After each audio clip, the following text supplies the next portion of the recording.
You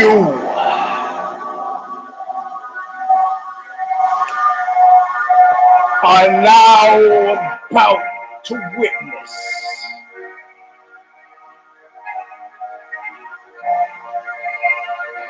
the awesome, crushing might of MMA non-journalist of the year, non-MMA journalist of the year, non-MMA journalist of the non-year, Eugene S. Robinson on KNUCKLE!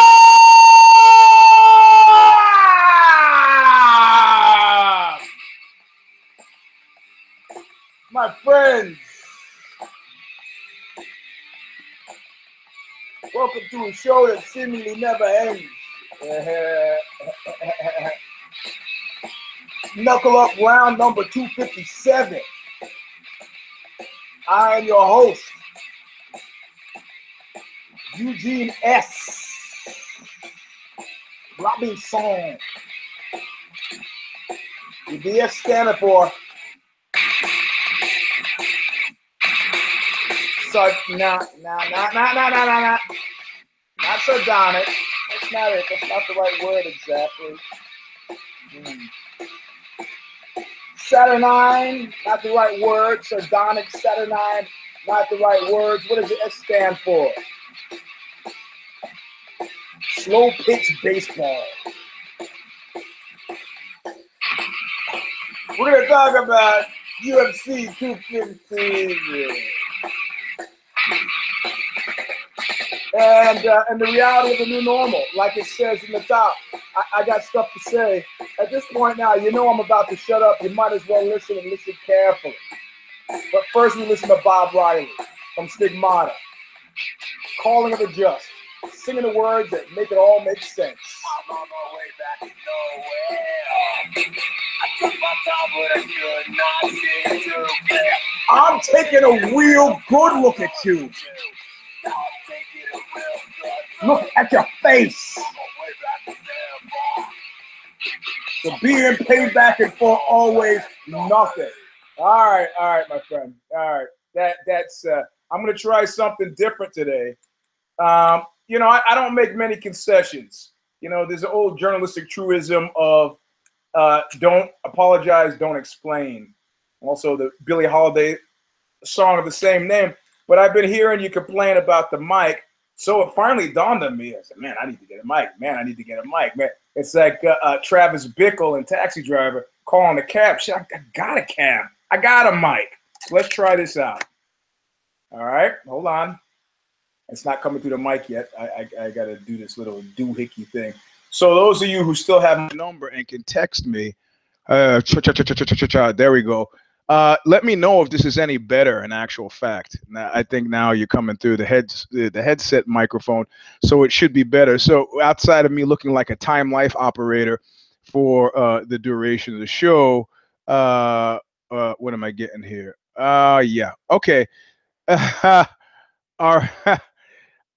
I'll explain a little bit to you later why I'm laughing. All right, so UFC 257, Knuckle Up 257. This is about UFC 215. We want to talk about what we just saw. Now, you know, a lot of times before we've used the drug analog to describe MMA, right?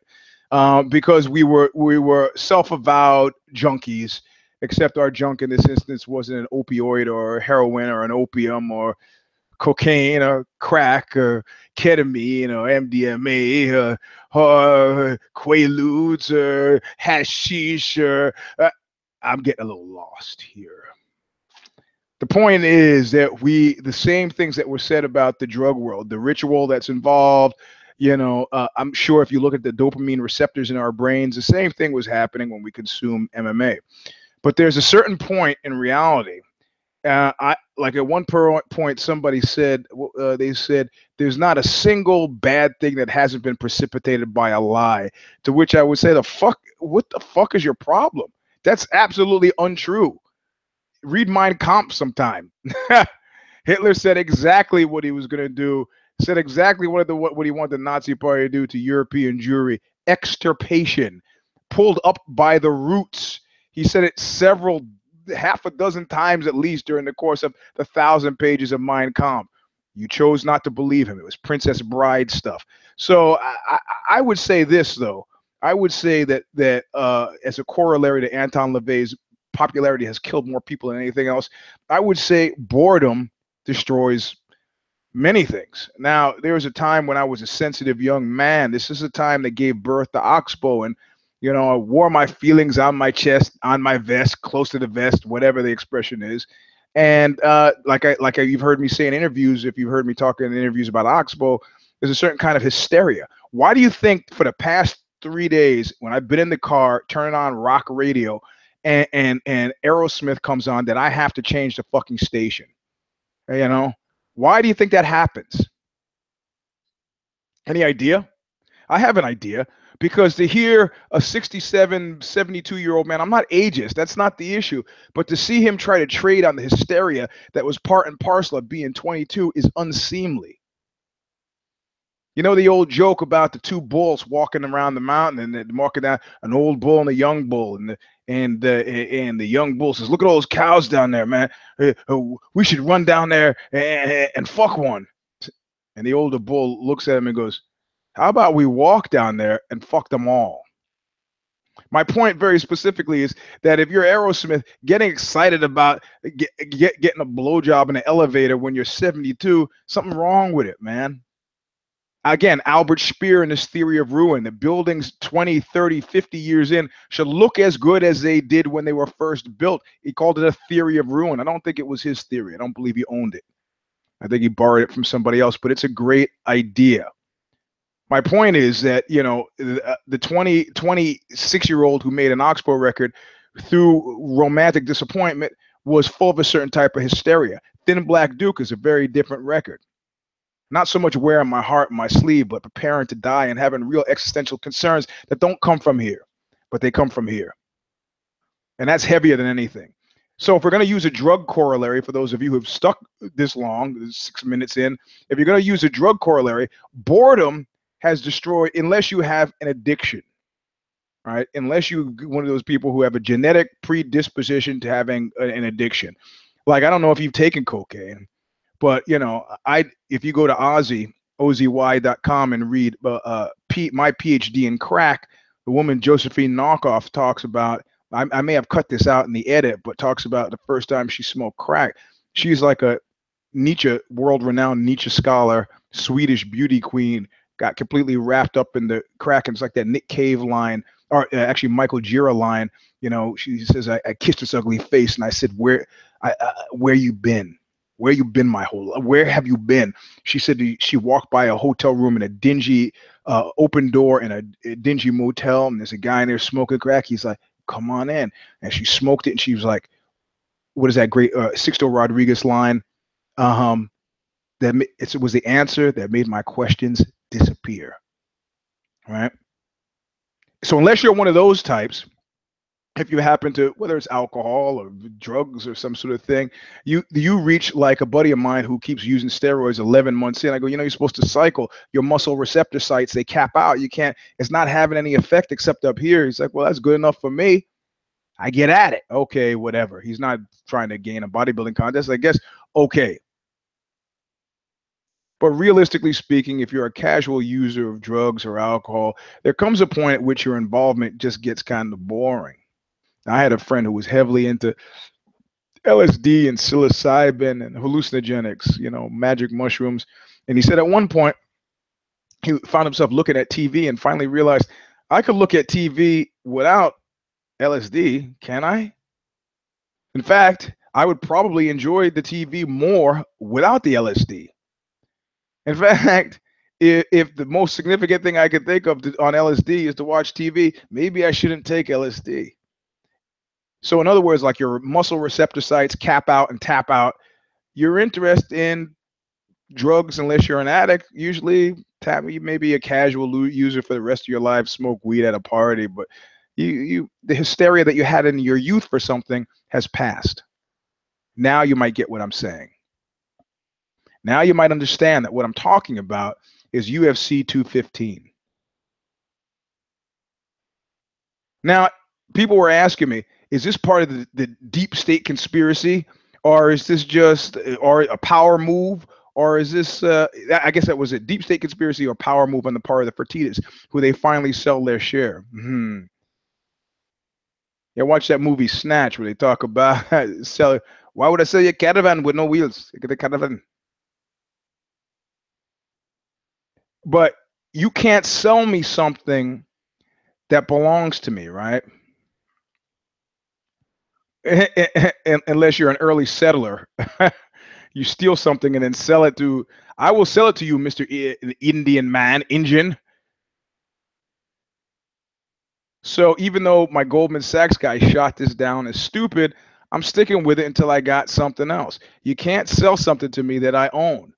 So the Fertitas finally make good on the deal that was part of the $4.2 billion transfer, and they collect their chips and walk away from the table in terms of the UFC. And people say, "Oh, it's the end of an era,"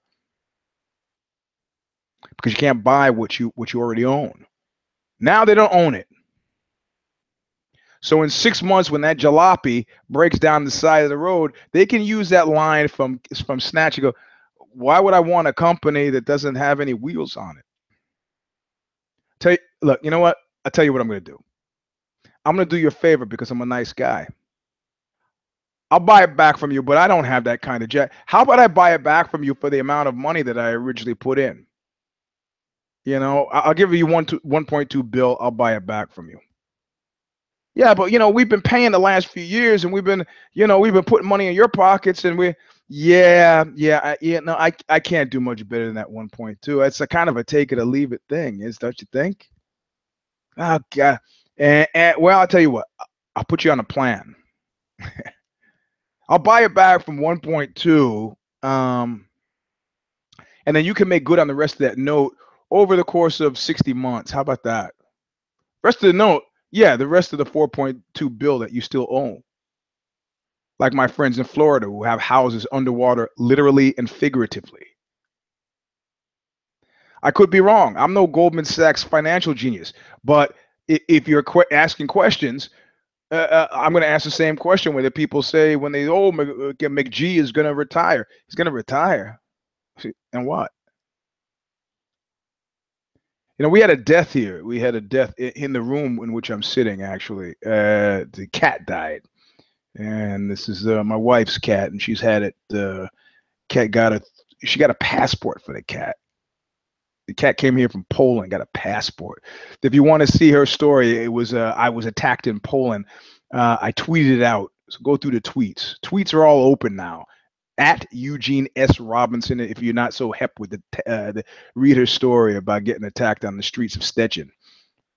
But the cat died, right? Just 12 years. Actually had a heart attack, stroke on my lap. Yeah, it's traumatic. He's a nice cat.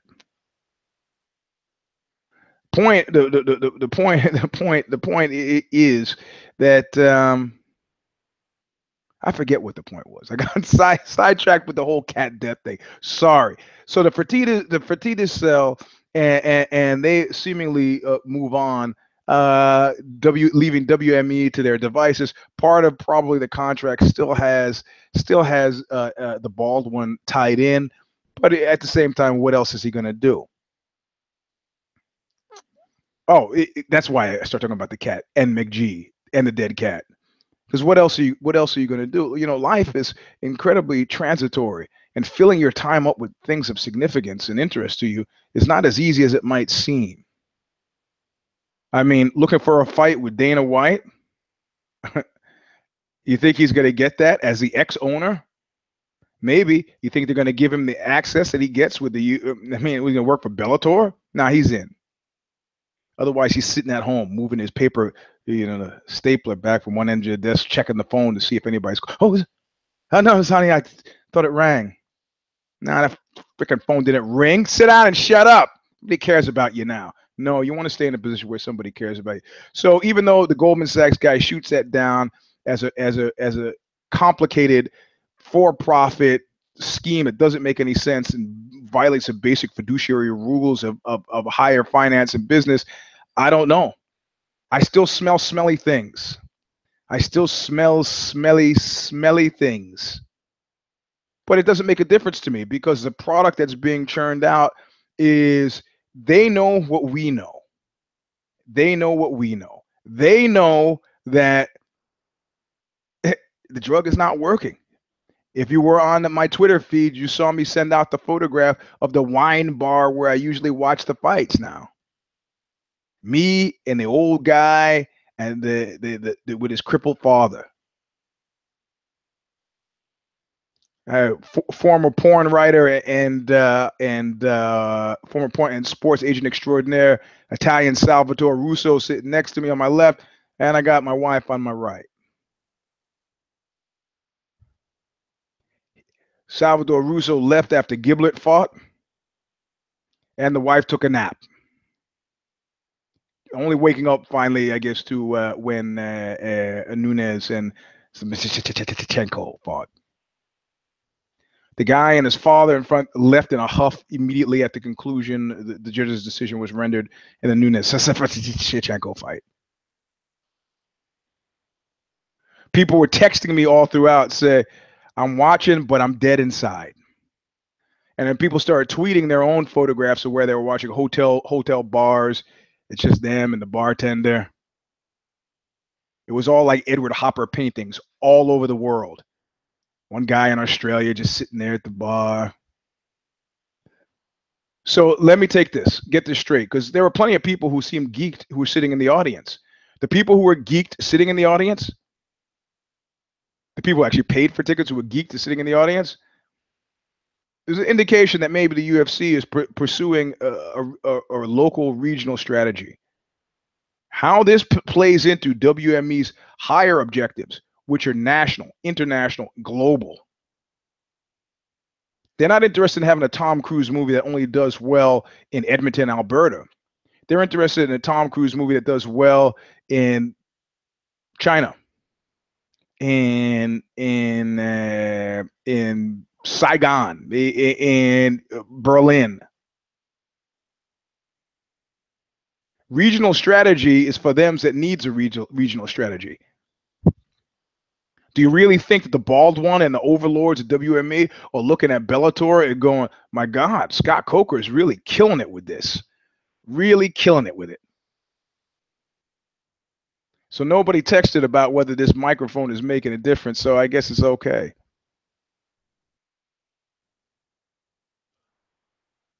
So I don't know what to tell you. I don't know how to explain it.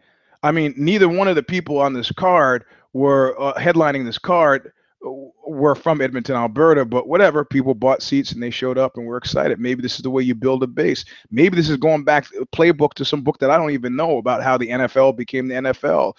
Who knows?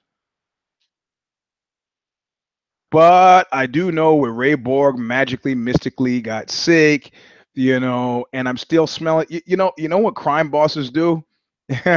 Like bosses anywhere. If you're in a relationship, it's part of good relationship maintenance. You ever be in a relationship and you keep hearing like a guy's name at work?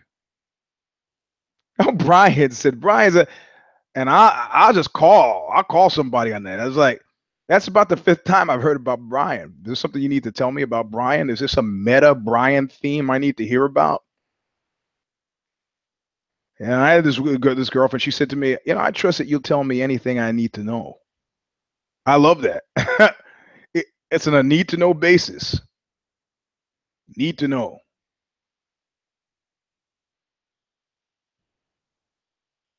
There was a guy outside of 7-Eleven who helped a homeless guy with shoplifting. And he said, hey, buddy, you don't have to shoplift. Here's some money so you could pay for that stuff. You know what I've often said before about the key to good dental health? Mind your own fucking business. You know what the homeless guy did to the offer of charity and brotherly love? He hatcheted the guy down to the pavement by the juniper bushes outside the 7-Eleven. And so ends Valentine's. Like I've said, having spent many a month in that hole, you want to help me out of that hole? You really want to? Oh, you're going to help me out of that hole. You've been laughing at me from the edge of that hole for as long as I can remember. And now you're going to help? And you're going to expect me to be happy and thankful about that help? The hole has some surprises for you, friend. That's why the smart money sees a guy on the hole and keeps fucking walking. Guys in holes, you know what they like best? They like that good Samaritan who comes and goes, "Hey, buddy, how'd you get in that hole?" How'd I get in the hole? Huh? Well, first I stood on that branch. You mean this branch here? Yeah, that branch. And then what? And then I jumped up and down. You jumped up and down? Yeah, I jumped up and down on that branch. Like this? Yeah, just like that. And then I started swinging back and forth and jumped up and down at the same time, and the branch broke. You mean like the... Hey, good for you. Now you got a crack problem just like me. Or whatever the problem might be in the hole together. So I don't know what to say about this drug that no longer works, except to say that you don't spend $4.2 billion, shrug your shoulders, and walk away from the table. So that means for the foreseeable future, like I said on If I Did It, and we elaborated on Care Don't Care preview, this is for fight degenerates only. I cannot believe that 22 minutes into the show that anybody is listening, watching outside of total fight degenerates. But like I said on If I Did It, the standard has changed. There is a new normal. We're not talking to the outsiders anymore. There are no more growth deltas. Your mom, your sister, your uncle, your brother, your boxing fan friend wasn't tuning in to this fucking fight. And nor will they. They will not. So it's just us. So it's a new standard. The Care Don't Care was kind of and all the If I Did It and the knuckle up, the hysteria, the early age hysteria, the 22-year-old Steven Tyler excited about getting a blowjob in the elevator hysteria is now because we're excited about growth deltas because we want people to love what we love. But that's dead. Dead promotion walking. Instead, that's replaced with just us. Every time I'm in that bar, I see like that guy's a fucking alcoholic. Every time I'm in there, I see him there. I was there Monday morning, he was there. I was there Monday afternoon, he was there. I was there Tuesday, Wednesday, Thursday, Friday, Saturday. That guy was there every day. That guy's a fucking alcoholic. It's just us now. Just us. So we don't have to put on airs. Okay, yeah, somebody says the sound sounds smoother. Okay. We don't have to put on airs. It's just us. So the Care Don't Care. We're just talking. We're inside the fence. Nobody's listening, but we're just us talking to us. So UFC 215. You know, what kind of feeling did you get inside when you got the news through Twitter or SureDog or wherever you get your news from that Ray Borg pulled out and then fired his nutrition team, and it had nothing to do? I mean, the guys are getting kind of cavalier. He was 9 pounds out, a week away. You know, yeah, when you're 22, you can lose at 9 pounds easy. You get older, you cannot. Ich kann nicht. I cannot. There's a guy who I used to whip up on and got tired of being whipped up on. Guy tapped me today. I was like, what the hell? He was fighting just as hard in the 6th minute as he was the first. I go, hey, no. What are you doing? He's 263 pounds, but still, what are you doing? He goes, well, I'm not doing anything. I'm riding bikes. How many days? 3 days a week? How far are you riding? I'm riding like about an hour and a half. The guy's got cardio. He can fight. Okay.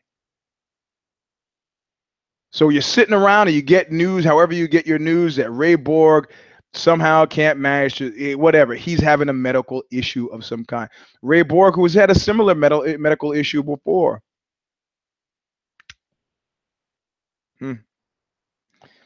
He was headlining co-headlining an event that also featured a woman who also had mystery illnesses. Like I said, going into the fight, when we picked on Care Don't Care, I said, it's like breaking up with somebody. You don't know their frame of mind. I don't know her frame of mind since that last mystery sinus thing. And if you don't think it's suspicious that the first thing out of her mouth was when she is talking to Rogan is about getting an operation for her sinuses, addressing this, man, oh man, a Shevitz. You ever have a friend who like bullshits you and then he's so desperate to prove that he's not bullshitting you that he keeps kind of talking about? I did that once with some woman. She had said, "I thought you did," and I went, and she finally didn't call me a liar, but she said to me after a certain point, she goes, "You're explaining too much." So Amanda Nunes with the sinus thing going on and on about the sinus thing and the sinus thing and the sinus this and the sinus that. I've come to the conclusion that it's not a sinus thing. It's something else. I don't know what, but let's talk about this fight because we haven't done so yet. UFC 215. There were more cares on this fight than I kind of care to talk about. But let's start with Ashley Evans Smith. And just for those of you who needed to know, because if you're following the Twitter feed during the fight, Kid Nate was tormenting me because I was like, I thought I was gonna run the table and not get a single pick right. And he's like, where am I? Where am I? Well, for those of you who can't stand the suspense, Kid Nate, you still blew it. It's like Easy Rider in the search of the American dream, and Kid Nate is Easy Rider, and he just turned to me and said, "Hey man, we blew it." And I'm the Dennis Hopper character. I go, "What do you mean we? White man, you blew it." Eugene wins, Nate loses again, but we'll get through that right now.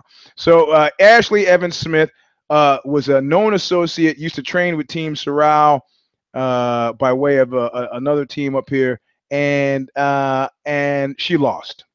Not only did she lose, but since I made a big claim for her having trained with Team Sorrel, she got she lost with a bullshit kind of arm triangle, head and arm triangle, which usually requires that the woman that she was fighting, that her body would have been on Ashley's left side, because she's got her head ducked in behind the tricep and sunk the choke in, and the woman did it from half guard. Or I'm sorry, I'm sorry, I'm jumping the gun and confusing Sarah McMahon, who I did not pick, and that's a Kid Nate pick, and that's why a Kid Nate has lost and I have won.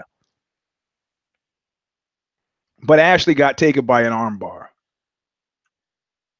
Sorry for confusing that. And of course, it seems strange that she's a Team Sorrel known associate, but she hasn't trained with us. I'm going to deny her 3 times before the cock crows. She hasn't trained with us for several years. So there is that. And talking to Sorrel again, he's like, "Fah, she lose the same way she always lose."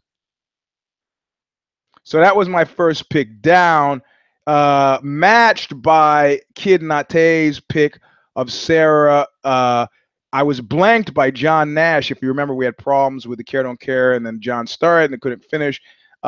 He blanked that fight, the next fight, but Kid Nate picked Sarah McMahon, who lost with this bullshit head and arm triangle. I say bullshit because I don't know that I would have tapped to it, but I think that the woman whose name I can't even remember at this point who beat her, and that says something, flex the bicep. So if you flex the bicep going into it, so most people are looking for like the Popeye rock. Sorry, things are falling apart. So the Popeye rock is you get it and you go like this, like yo ho, blow the banda. And she didn't do that. She had this arm in, and if you just flex the bicep, bang, bang, bang, you flex the bicep, it's over.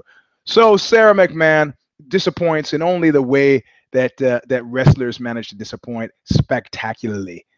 You never saw that before, huh? You're on your back. You don't know because you stopped fighting there because all you know is top position. Wrestle for top. A buddy of mine had that as his email address for a long time. Wrestle for top. And he used to wrestle on a gay wrestling team, but yet he himself was not gay. I admired his comfortability with his own masculinity. But the wrestle for top thing was pretty gay. And I don't say that in a negative way. I'm just saying if you're confused about why men keep asking to have sex with you, that might provide an explanation. So it's like those friends of mine who would always say to me, "Man, if I was gay, I could be getting laid all the time." It's like, I don't think so. I don't think that's the way it works. Anyway, we both picked Henry Cejudo. Henry Cejudo. Yeah, my mouth is fucked up. I got elbow shiver. You can't see it, but we picked Henry Cejudo, who fought like a man who had something to prove. And like I said, every time you fight, you provide a window into something. Henry Cejudo provided a window into something that I think is pretty compelling. And the window that he provided into what is pretty compelling is there was not a takedown. What does that tell you? Yeah, no, that's like the time I got mugged when I was 9 years old, and the guy was slamming icy snowballs into my face, who was much smaller than me, and I was about to kick his ass, but his big brother was there. So I'm 9, his big brother is 16, and this kid is like 7, and he keeps jamming. They didn't rob me; they just beat the fuck out of me. Why are you the way you are these days, Eugene? Walking around your house with a knife clipped to your underwear? Because that shit is not gonna happen again. You ever have Joe Rogan talk about the lesson that made a man out of Mac? He's got it written all over him, man. You get bullied badly in a certain way, that shit'll stick with you like bad clams. Ms. Tech came to see the Oxbow show in Chicago. She's like, I wonder where his gun is.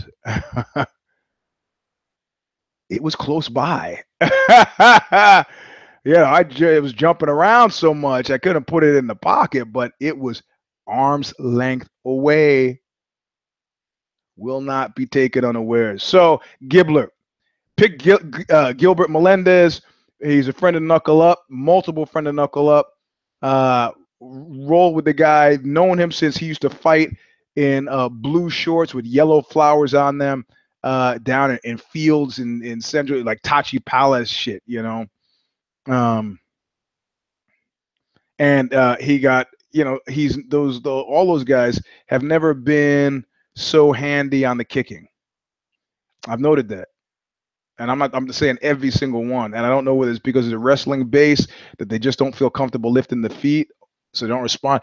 Once he got hurt, I mean, Gilbert's a fucking man. Once he got hurt, yeah, he was managing to try to block it or to check it. But at the same time, if you don't manage to hide it, that guy is just chopping down a tree in the same spot. But I saw a frightened Jeremy Stevens. These are a lot of these suppositions don't help anybody. But without his corner advising him that he had hurt him, Jeremy Stevens was not as confident as he could have been, and I don't know why he would have been worried about Gil, but he was worried. Maybe for the Henry Cejudo thing. The door opens and Henry is not even using his wrestling is like that big brother of the guy who was smashing the snowballs in my face. There's a powerful message that Cejudo sent. Go ahead, spend your time preparing for me as a wrestler, and I'll spend my time preparing for you as a boxer. Doing shit that McG wasn't even doing, like head motion,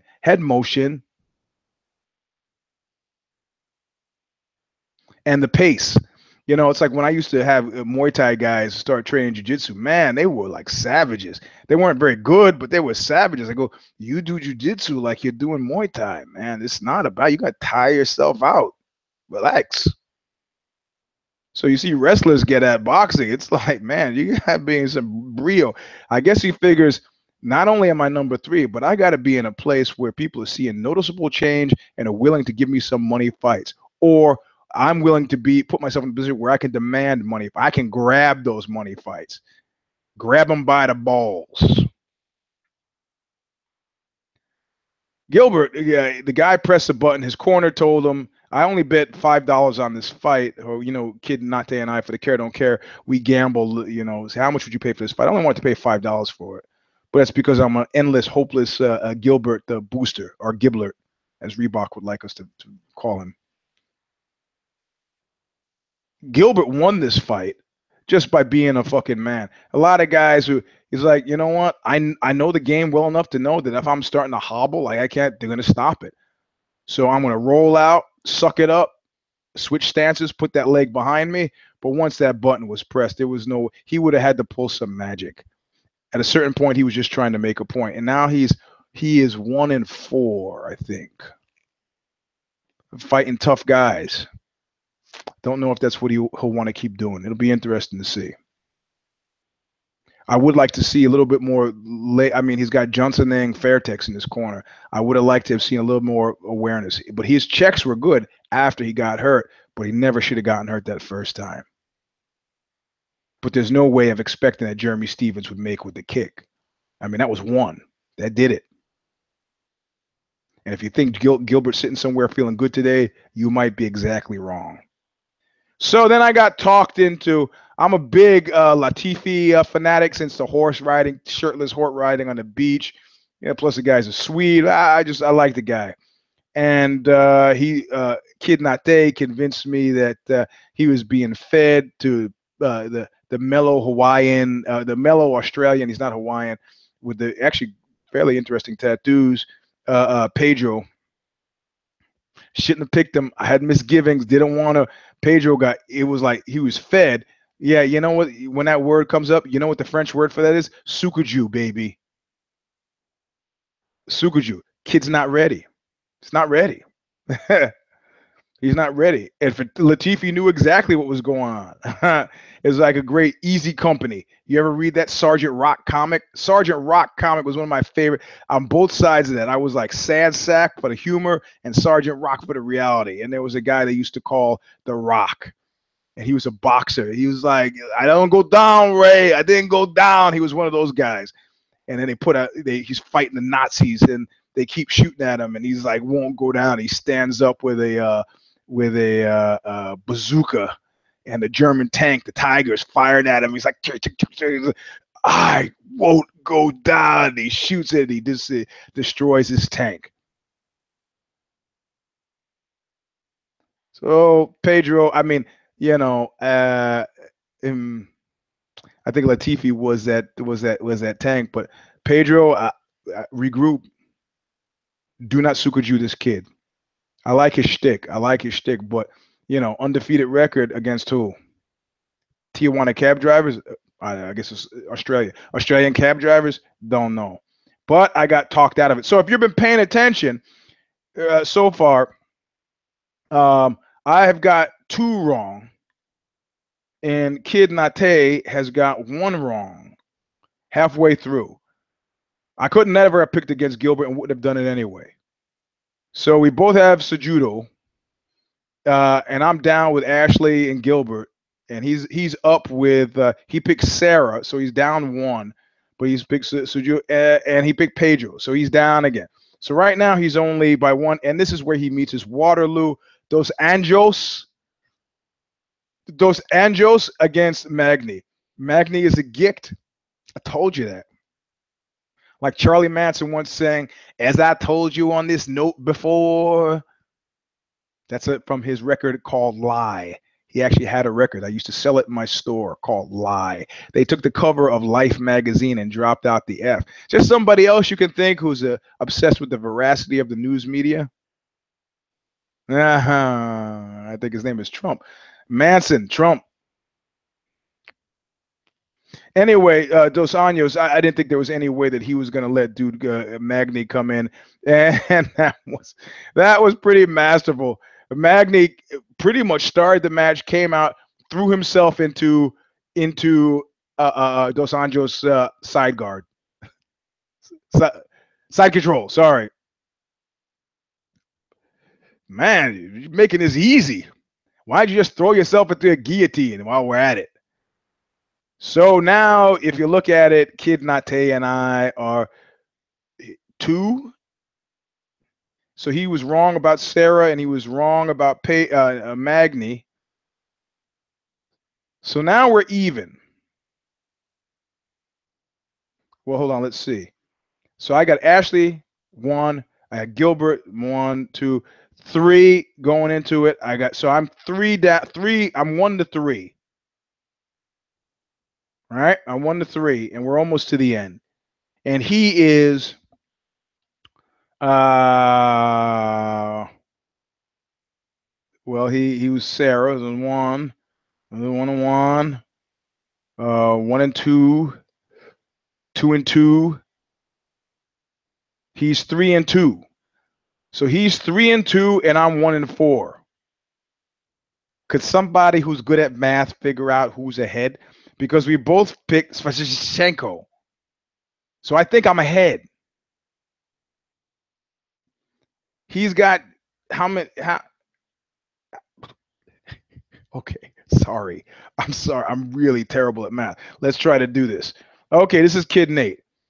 I'm going to just put his fuck ups on screen. Sarah was a fuck up he made. Pedro was a fuck up he made. Magni was a fuck up he made.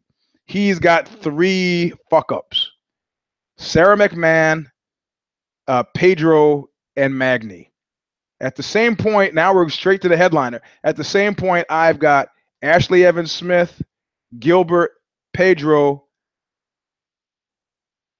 and I got Dos Anjos, right.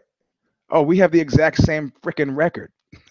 Well, hey, the house always wins. How about that? The house always wins.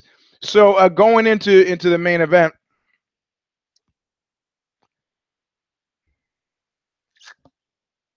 do you really give a fuck? Do you really give a fuck? The jungle does what the jungle was supposed to do. What I expected the jungle to do, because I'm perpetually on the look for the fix, what I expected the jungle to do was to give a close decision to Valentina, and then there would be call for a third, a trilogy. Do you see what they're doing with this McGregor contest? They're not even trying to sell the guy as a fight property anymore. Now he's just like he's like Ed McMahon. It could be the Conor McGee's star search, Conor McGee's fight search, Conor McGee's suit search, Conor McGee's car search, Conor McGee's batteries, Conor McGee's tampons. It won't stop. That's what happens when you got the it. That's why the party is in town. It's not red panty night. It's red socks, red panties, red shirts, everything. But that's not what happened. Look, hopeless,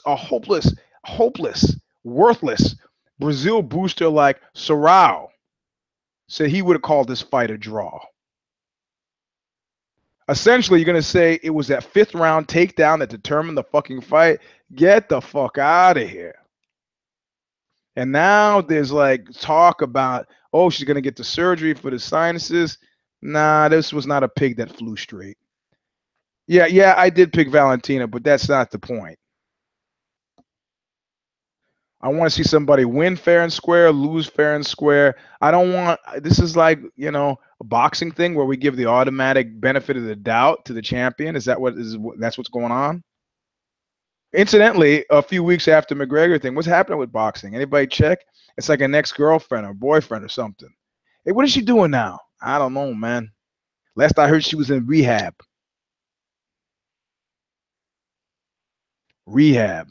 This boxing. Oh, people talking about this GGG thing, and you keep mentioning the same names like this is magic. Like these are puffs of breath into the lungs of a dying patient that are going to bring this thing back to life.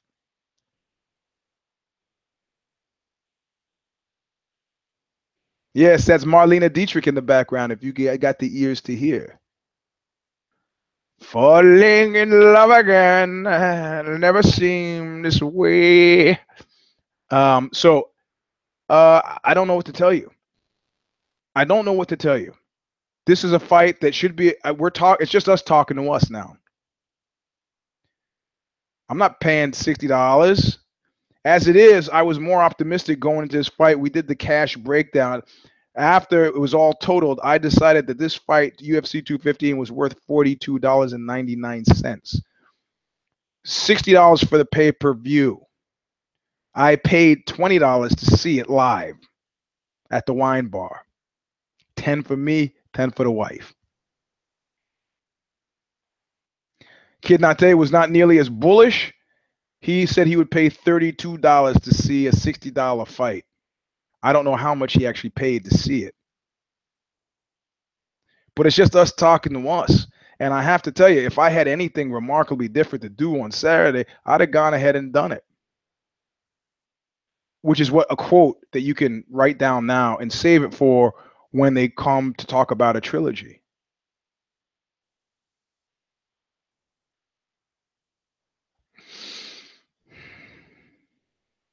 It's like, hey man, hey, is Bobby? Hey, is Bobby holding? He's got some stuff.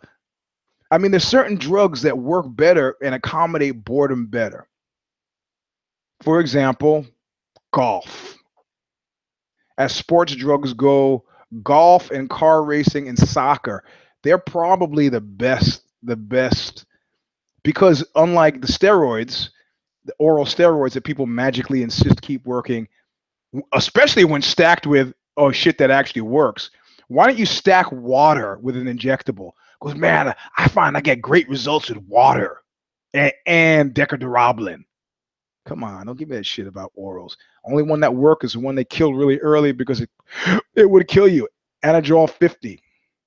Nobody remembers it. Anadrol 50 or halotestin. The fuck? The fuck?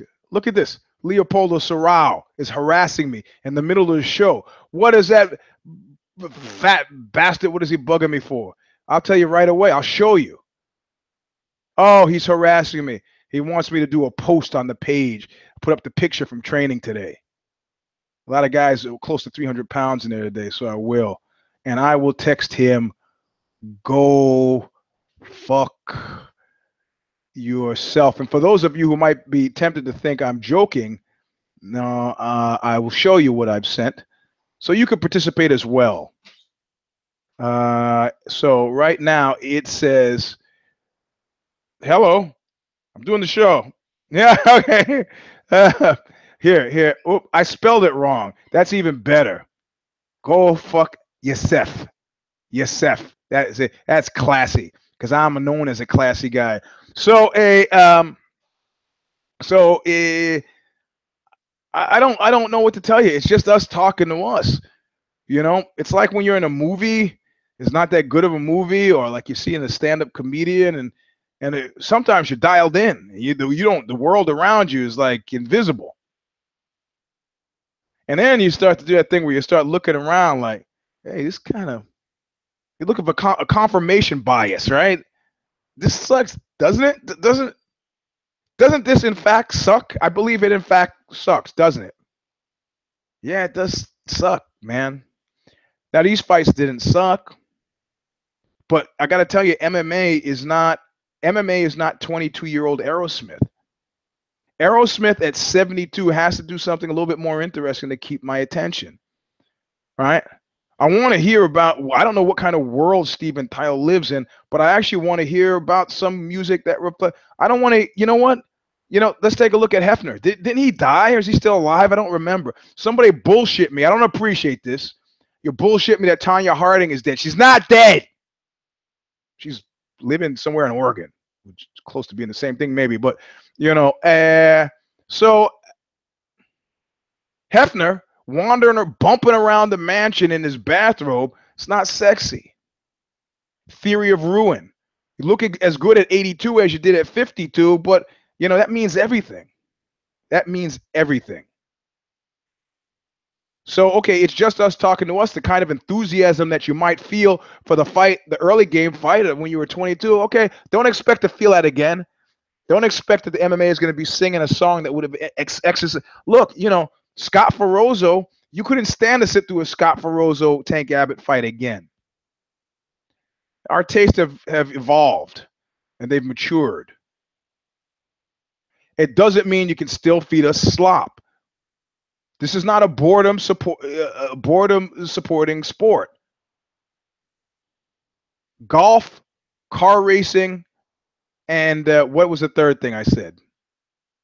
I don't know. There are a bunch that fit in there. Baseball, soccer. I said baseball, not a thrill a minute. They support boredom quite well. And you take baseball, it's done something really fantastic. You got the fantasy league, and they got Stratomat baseball, and all this kind of interesting tangents, spokes on a wagon wheel that buoy the center, which is a sport. So it's a multifunctional drug. It's got the ritual built in, habituation and fellow travelers. But in this instance, the fellow travelers are us, and we're wised up. We're wised up. It's like, listen, man, we've got a long enough institutional memory. Looks around. Yeah, what does he say? Yeah, he goes, I will after you. It's good that he's good at jujitsu, right? So you know, MMA does not, and it's just us now. So how long before we start to go, man? I mean, we're already saying, man, but we're still such degenerates that we're still there. It's like that story about the guy who goes to hunt the bear, and the bear slaps a shotgun out of his hand and fucking knocks the guy down and rapes the shit out of the guy. The guy, is left there for dead. They nurse him back to shape, back into shape, and the guy goes, "I'm gonna get that fucking bear." And he goes out and he tries to sneak up on the bear who's been hibernating now. The bear wakes up, slaps the gun out of his hand, rapes him again. The guy, left for dead, nurses himself back, and comes back. Third time, springtime has come now. He's like, I'm gonna get this bear right as he's coming out of his cave, and he's facing off with the bear, and the bear's close enough to knock the gun out of his hand again. But the bear finally looks to the guy and says, "Hey, you don't come here for the hunting, do you?"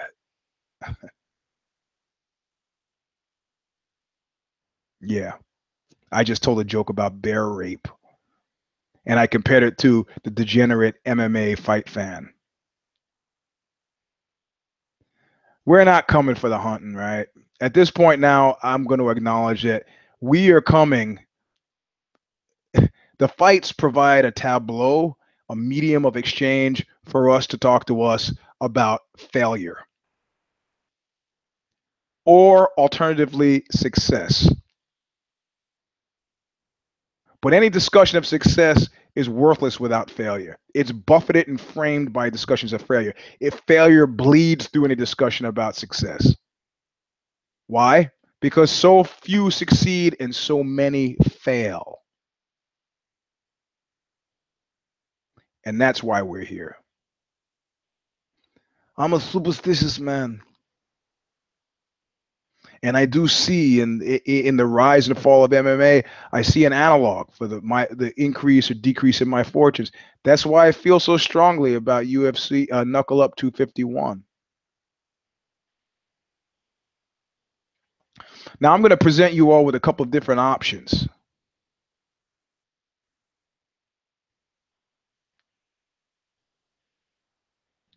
What would you do with Knuckle Up 251 outside of setting yourself on fire? That will be the 500th show.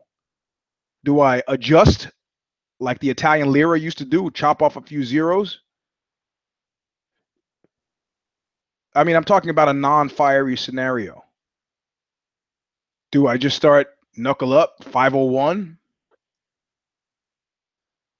Do I stick around because, if you want a front seat, if you want the Francis Scatino Award and you want a front seat on the sinking of the Titanic or the ship that he was on,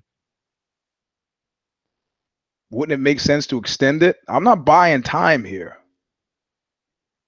I'm giving you a voice. You tell me.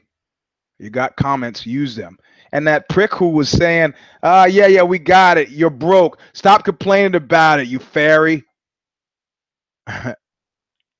Listen, let me tell you something, friend. You must be new here.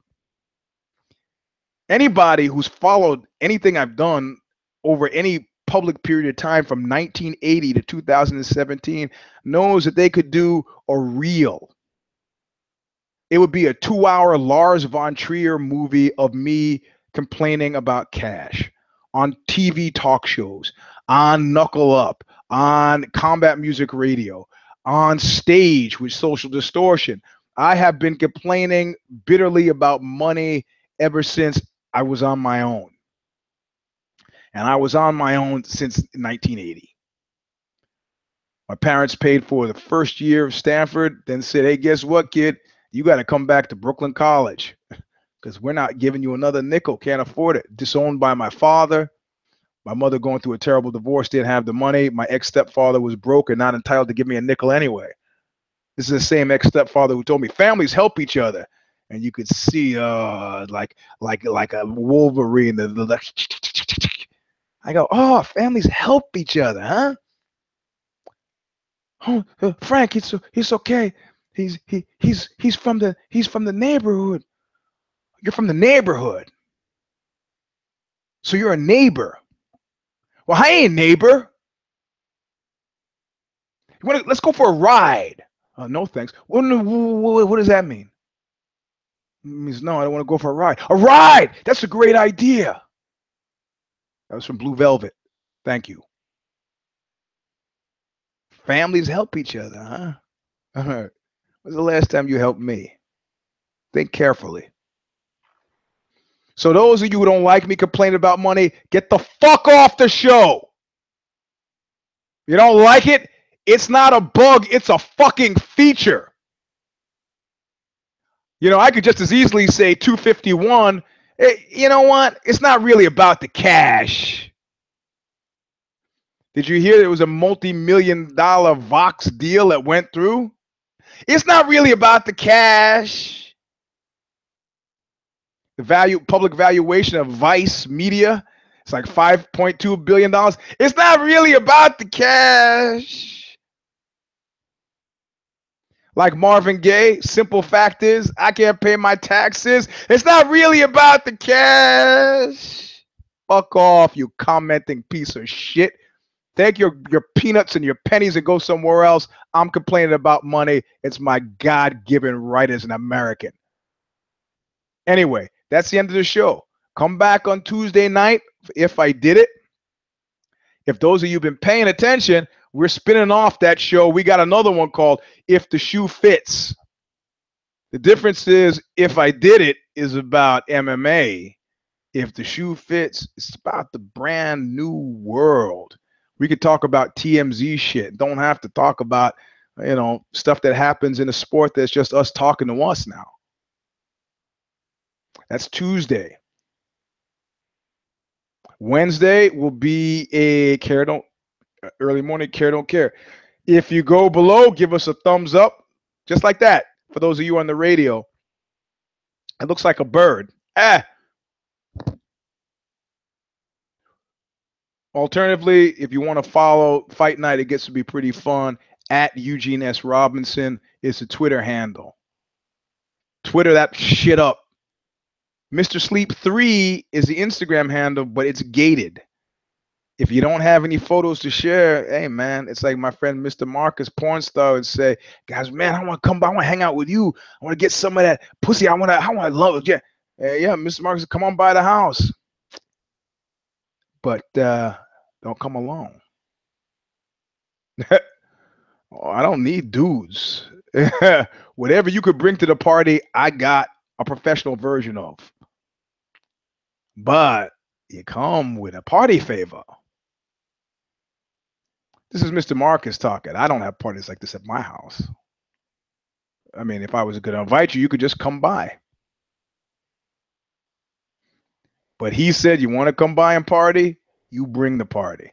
I'm glad to have sex with all the women that you bring by. And that's what they needed to buy in. Anyway, this is the end of Knuckle Up 257. I started in man mood. I continued in man mood. And I'm in a man mood now. And so should you be. Enjoy it. We'll see you Tuesday night for If I Did It. And then If the Shoe Fits. I'm not sure when it's going to roll out, but maybe. I don't know. And then Care Don't Care preview. Again, kidney tie, not tie. The house always wins. So screw that. We got the same number wrong, but I'm going to count myself a winner in this one. But we'll see you soon. So, yeah. Look what you made me do!